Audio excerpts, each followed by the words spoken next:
Em qual país surgiu o handball? Qual era o objetivo do jogo? Descreva como o mesmo era jogado e quais as diferenças e semelhanças com o handball atual. Pois bem, pessoal, o handball surgiu na Alemanha no ano de 1919. O objetivo principal e inicial era promover uma variação do futebol jogado com as mãos. Inicialmente, as partidas eram disputadas por equipes de 11 jogadores, em campos de grama com dimensões semelhantes às do futebol. As grandes semelhanças do handball antigo para o atual é que ambos são jogados com as mãos e têm o mesmo objetivo, fazer gols. As grandes diferenças são os locais para a prática e o número de jogadores.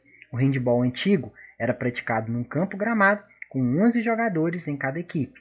Já o handball atual é praticado numa quadra com 7 jogadores em cada equipe.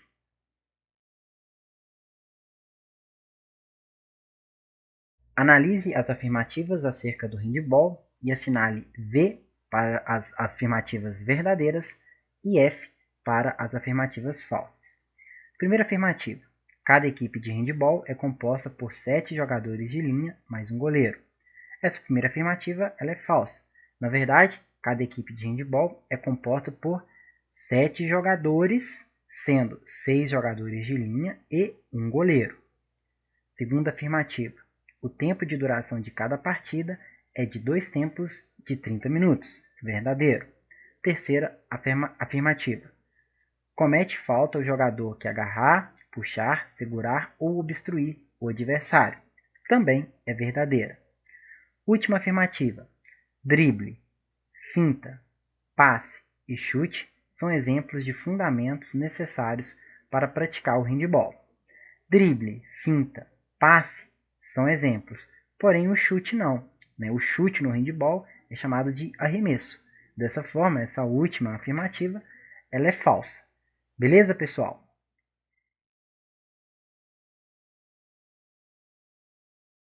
É possível considerar as modalidades esportivas coletivas dentro de uma mesma lógica, pois possuem uma estrutura comum. 6 princípios operacionais divididos em 2 grupos, o ataque e a defesa.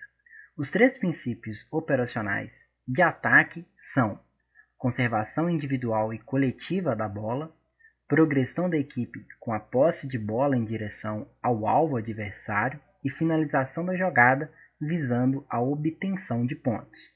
Os 3 princípios operacionais da defesa são recuperação da bola, impedimento do avanço da equipe contrária com posse da bola e proteção do alvo para impedir a finalização da equipe adversária.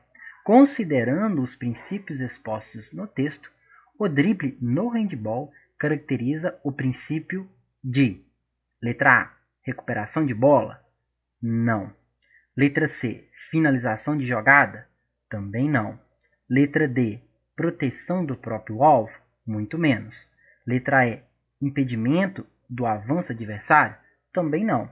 Obviamente, né, pessoal, é a letra B, que é a progressão da equipe na quadra de jogo.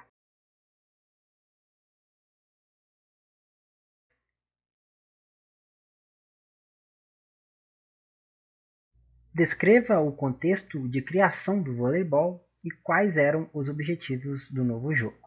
Muito bem. O voleibol foi criado nos Estados Unidos em 1895 pelo professor de educação física chamado William Garrett Morgan. Na época, a ideia inicial de Morgan era criar um esporte que tivesse pouco impacto e contato físico entre os adversários, com o intuito de evitar lesões. No início, o voleibol não tinha caráter competitivo. O objetivo era apenas rebater a bola por cima da rede sem deixá-la cair no chão. Com o passar do tempo, o voleibol se evoluiu e se transformou em um dos esportes mais populares do planeta.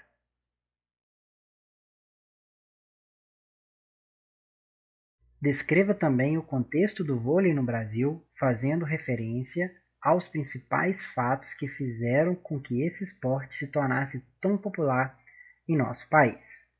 Muito bem, as conquistas internacionais das nossas seleções, as mudanças nas regras, principalmente com a retirada do sistema de vantagem, o espaço ocupado na mídia, o surgimento de novos ídolos e o sucesso em termos de marketing esportivo é que tornaram o voleibol um dos esportes mais praticados pelos brasileiros. Então essas são as principais referências e fatos que fizeram com que o voleibol se transformasse em um esporte tão popular assim no nosso país. Tranquilo?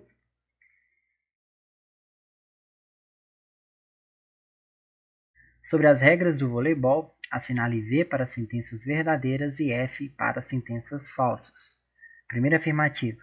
É possível que um set de um jogo de vôlei termine 30-28 para uma determinada equipe. Sim, verdadeiro. Segunda afirmativa. O mesmo jogador pode dar 2 toques consecutivos na bola, desde que o primeiro toque seja um bloqueio. Sim, também verdadeiro. Terceira afirmativa. Uma equipe deve rodar no sentido horário toda vez que marcar ponto. Não, é falso. Não é toda vez que se marca um ponto no voleibol que a gente roda. A gente vai só rodar no sentido horário quando o saque sai da equipe adversária e a nossa equipe conquista o ponto. Beleza? Então essa terceira afirmativa ela é falsa. Quarta afirmativa. É possível que uma equipe vença o quinto set, ou seja, o tie-break, pelo placar de 25-23. Sim, verdadeiro. Quinta afirmativa. A altura da rede é 2,34 m para homens e 2,24 m para mulheres. Essa última afirmativa é falsa. Na verdade, a altura da rede para os homens é de 2,43 m e não de 2,34 m. Beleza?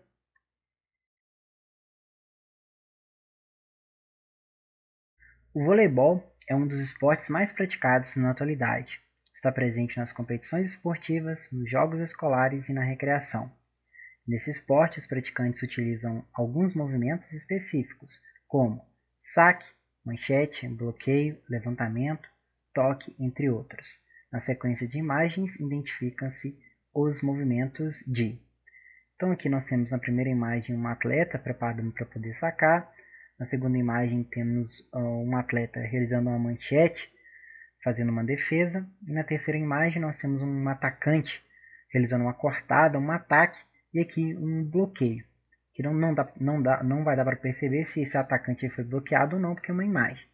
Beleza, então vamos analisar as alternativas para a gente poder identificar quais são os movimentos. Letra A. Sacar e colocar a bola em jogo. Sim. Defender a bola. A segunda imagem. Sim. E a terceira, realizar a cortada como forma de ataque. Sim. Obviamente, a alternativa correta aqui é a letra A. A gente nem precisa analisar as outras alternativas.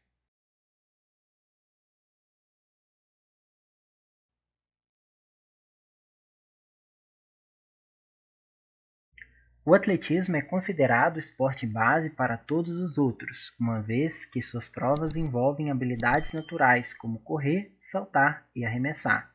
Cite e descreva pelo menos 3 esportes que necessitam de uma ou mais habilidades do atletismo para serem praticados. Pois bem, eu trouxe aqui para vocês 4 esportes.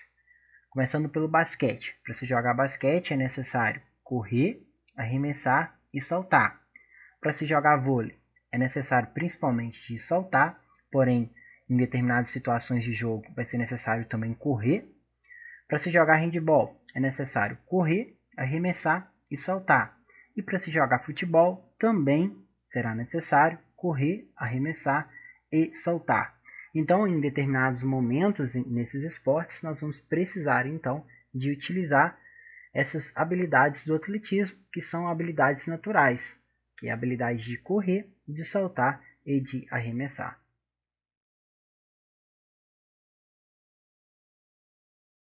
Sobre o atletismo, assinale V para as sentenças verdadeiras e F para as falsas.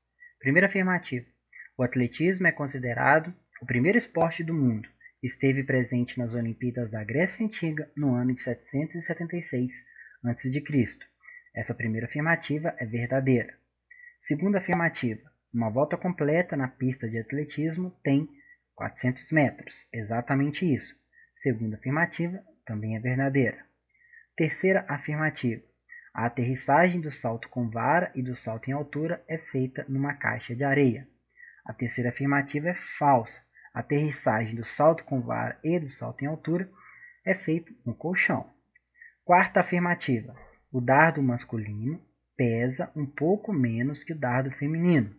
Essa quarta afirmativa é falsa. Na realidade é o contrário. O dardo feminino é que pesa um pouco menos que o dardo masculino. E por fim, temos a quinta e última afirmativa. A prova de 100 metros rasos é a prova mais rápida do atletismo. Exatamente isso, a quinta e última afirmativa é verdadeira.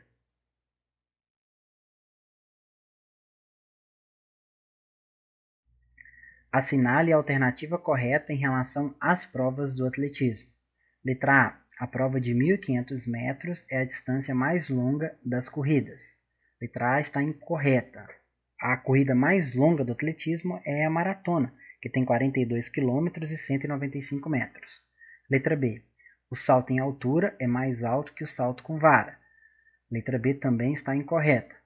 Letra D. O salto em distância é mais longo que o salto triplo.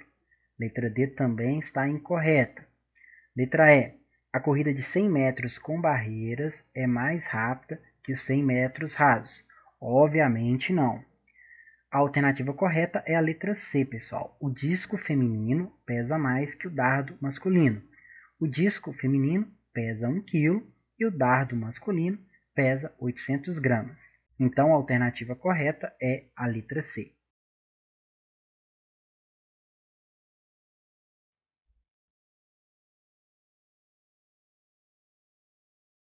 Descreva o processo de acúmulo e perda de gordura corporal, levando em consideração o mecanismo da ingestão e gasto das calorias dos alimentos. Muito simples. Vamos lá. O acúmulo de gordura ocorre quando a pessoa ingere mais nutrientes, ou seja, mais calorias que necessita, ou seja, quando existe um balanço calórico positivo. A perda de gordura ocorre quando a pessoa consegue aumentar o gasto calórico ou diminuir a quantidade de nutrientes, ou seja, diminuir a quantidade de calorias ingeridas. Ou seja, existe então, assim, um balanço calórico negativo.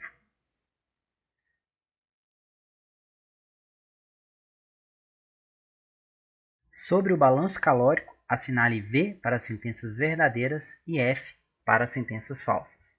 Primeira afirmativa. Balanço calórico é a relação entre a quantidade de calorias ingeridas e a quantidade de calorias gastas. Exatamente isso, primeira afirmativa verdadeira. Segunda afirmativa. A ingestão de calorias em excesso é a única causa do acúmulo de gordura corporal. Não, a segunda afirmativa é falsa. Terceira afirmativa. O controle do balanço calórico, aliado à prática de exercícios físicos, é o melhor mecanismo para emagrecer. Exatamente isso. Terceira afirmativa, verdadeira. Quarta afirmativa. No processo de emagrecimento, é recomendável ingerir alimentos altamente calóricos. Obviamente não, né, pessoal? A quarta afirmativa é falsa. Na verdade, a gente deve ingerir alimentos com baixo índice calórico se a gente quiser emagrecer. Quinta afirmativa. Uma pessoa que ingeriu 2.000 quilocalorias e gastou 2.500 quilocalorias durante 30 dias vai ter acúmulo de gordura ao final desse período? Obviamente não, ele vai ter uma perda de gordura, já que o balanço calórico desse indivíduo será um balanço calórico negativo. Então a quinta afirmativa é falsa.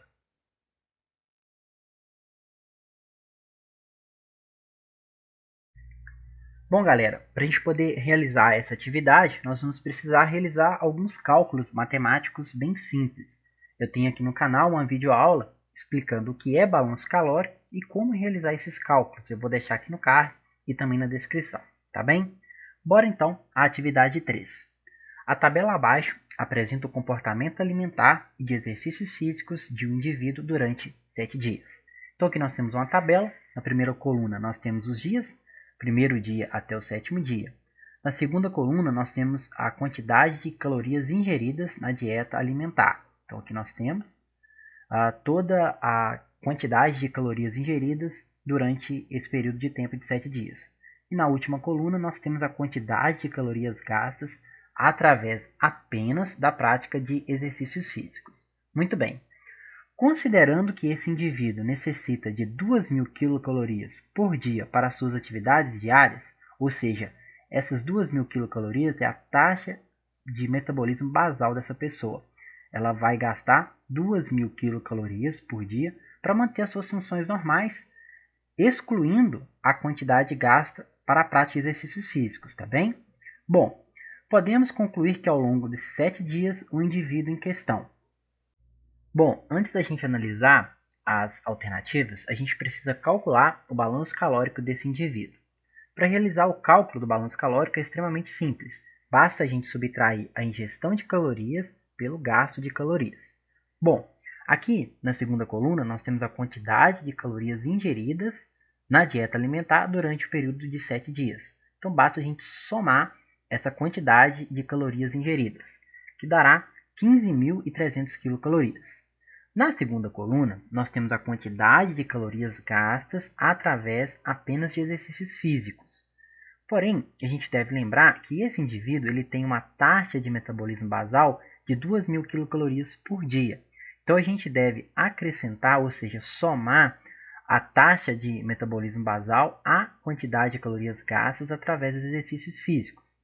Então, a gente vai somar e o resultado da quantidade de calorias gastas durante o período de tempo de 7 dias será de 16.300 quilocalorias. Isso pois a gente somou a quantidade de calorias gastas através do exercício mais a taxa de metabolismo basal durante esse período de tempo de 7 dias. O resultado é 16.300.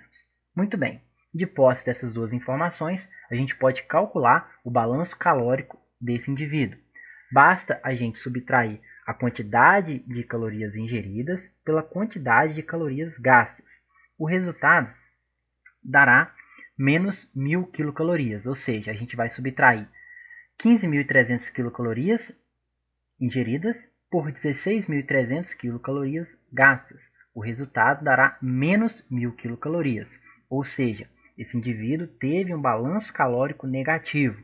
Ele gastou mais energia do que ingeriu. Agora nós vamos analisar cada uma das alternativas. Logo de início, eu já aponto para vocês que a alternativa correta é a letra C. Porém, eu vou analisar a alternativa com a alternativa para a gente poder aprender. Letra A. O indivíduo teve um balanço calórico positivo, ou seja, ingeriu mais calorias do que gastou. Letra A, obviamente, está errada, já que, como nós acabamos de calcular, o balanço calórico desse indivíduo foi negativo. Ele gastou mais energia do que consumiu. Letra B.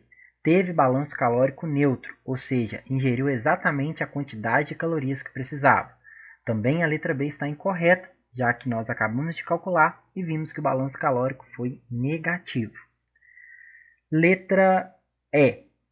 Teve ganho de peso significativo, algo em torno de 1 kg, considerando que a cada 8 calorias ingeridas a mais representa 1 grama de gordura acumulada. A letra E também está incorreta. É impossível esse indivíduo ele ter acumulado gordura, já que seu balanço calórico foi negativo. Ele gastou mais calorias do que ingeriu. Já a letra D ela é bastante interessante. O indivíduo teve perda de peso significativa, algo em torno de 1 kg, considerando que cada 8 calorias gastas representam 1 grama de gordura corporal eliminada. Será que ele perdeu algo em torno de 1 kg mesmo? É muito simples. Como a gente sabe que ele teve um balanço calórico positivo de 1.000 quilocalorias, basta a gente dividir 1.000 por 8. Nós chegamos ao resultado de 125. E esse resultado aqui de 125, a gente vai multiplicar por 1 grama de gordura, para ver quanto de gordura esse indivíduo ele perdeu.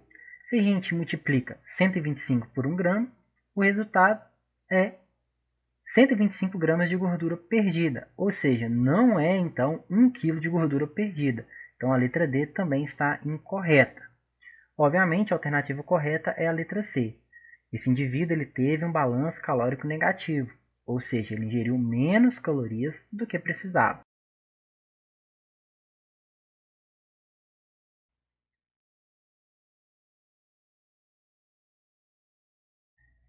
Enem 2012.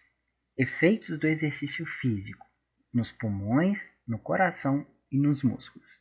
Os pulmões têm a função de fornecer oxigênio ao sangue, e a prática de exercícios físicos regularmente fazem com que os pulmões possam receber mais ar e difundir mais oxigênio ao sangue. O coração, que tem a função de bombear sangue rico em oxigênio aos músculos, através da prática regular de exercício físico, o coração ele vai aumentar de tamanho, pode bombear mais sangue por batimento e bate mais lentamente em repouso ou durante o exercício. Os músculos, que têm a função de utilizar o oxigênio para queimar o combustível para a produção de energia, através da prática regular de exercícios físicos, os músculos vão adquirir maior tônus e podem queimar mais combustível, especialmente a gordura, durante o exercício. A partir dos efeitos fisiológicos do exercício físico no organismo, apresentados na figura, são adaptações benéficas à saúde de um indivíduo. Letra B. Diminuição da oxigenação do sangue e aumento da frequência cardíaca em repouso. A letra B está incorreta. Na realidade, vai ocorrer ao contrário, que é um aumento da oxigenação do sangue e diminuição da frequência cardíaca. Letra C. Diminuição da frequência cardíaca em repouso e aumento da gordura corporal. Letra C também está incorreta. Na realidade, não vai ocorrer um aumento da gordura corporal. Se a gente praticar exercícios físicos de forma regular, a tendência que temos é de diminuir a gordura corporal e não aumentar. Letra D.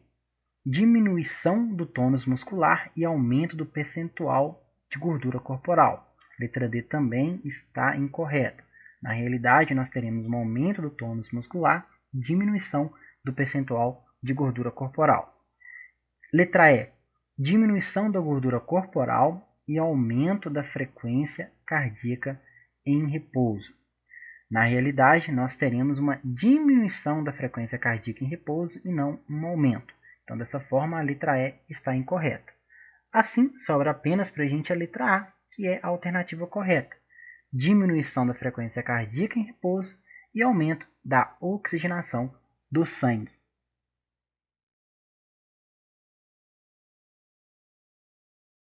A perda de massa muscular é comum com a idade, porém é na faixa dos 60 anos que ela se torna clinicamente perceptível e suas consequências começam a incomodar no dia a dia, quando simples atos de subir escadas ou ir à padaria se tornam sacrifícios. Esse processo tem nome: sarcopenia. Essa condição ocasiona a perda da força e qualidade dos músculos e tem um impacto significativo na saúde.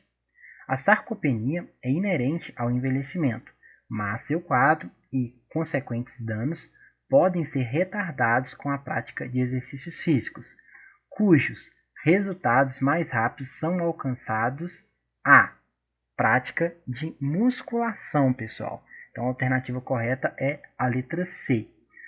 Todas essas práticas corporais, hidroginástica, alongamento, corrida e dança, fazem a gente também conseguir um aumento da massa muscular. Porém, nada vai ser mais rápido do que a prática da musculação, tá bem?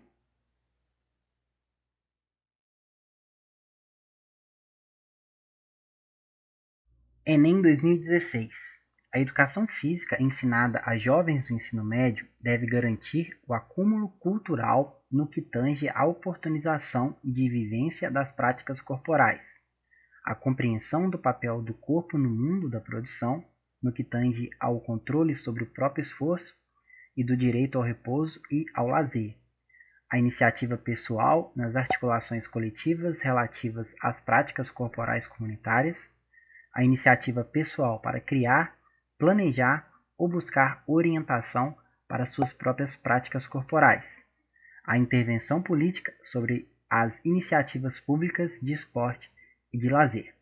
Segundo o texto, a educação física visa propiciar ao indivíduo oportunidades de aprender a conhecer e a perceber, de forma permanente e contínua, o seu próprio corpo, concebendo as práticas corporais como meios para: letra B. Atingir padrões de beleza? Não, está incorreta. Letra C. Obter resultados de alta performance? Também não. Letra C também está errada. Letra D. Reproduzir movimentos pré-determinados? Também não. Letra D está incorreta. Letra E. Alcançar maior produtividade no trabalho? Também não. Letra E, também incorreta. Obviamente, a alternativa correta é a letra A. Ampliar a interação social.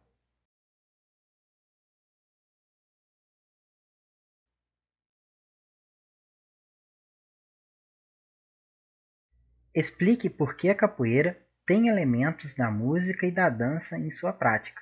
Tais elementos tornam essa luta menos eficaz que as outras? Justifique sua resposta. Muito bem, pessoal. A origem da capoeira remonta aos tempos da escravidão. Os negros utilizavam a capoeira como forma de luta e de resistência. Porém, para não despertarem suspeitas, os escravos adaptaram os movimentos da luta aos cantos da África, fazendo tudo parecer uma dança. A capoeira foi ficando do jeitinho que ela é hoje, gingada. Esses elementos não a faz menos eficaz que as outras. Pelo contrário, a música e a dança a transformam numa luta única, totalmente diferente de todas as outras.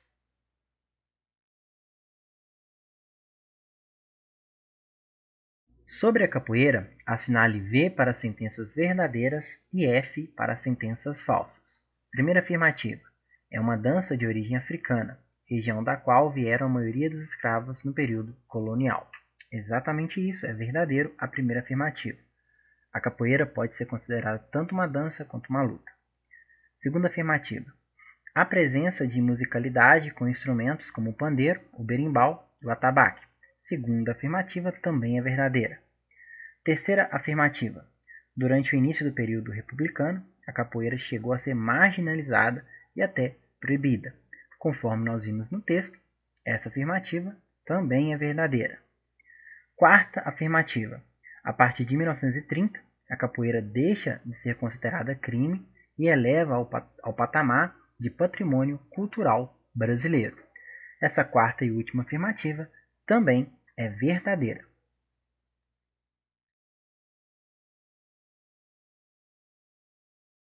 Enem 2013. A recuperação da herança cultural africana deve levar em conta o que é próprio do processo cultural, seu movimento, pluralidade e complexidade.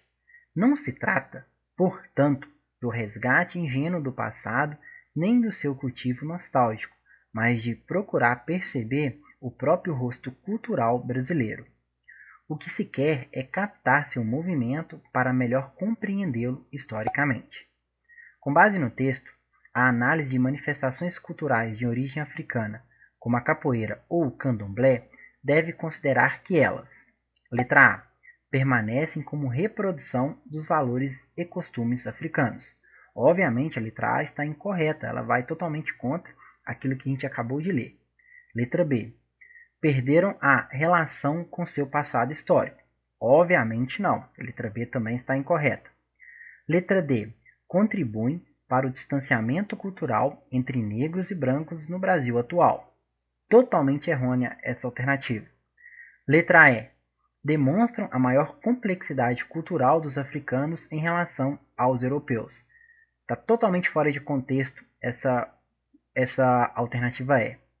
Letra C. Derivam da interação entre valores africanos e a experiência histórica brasileira. Exatamente isso. Então a alternativa correta é a letra C.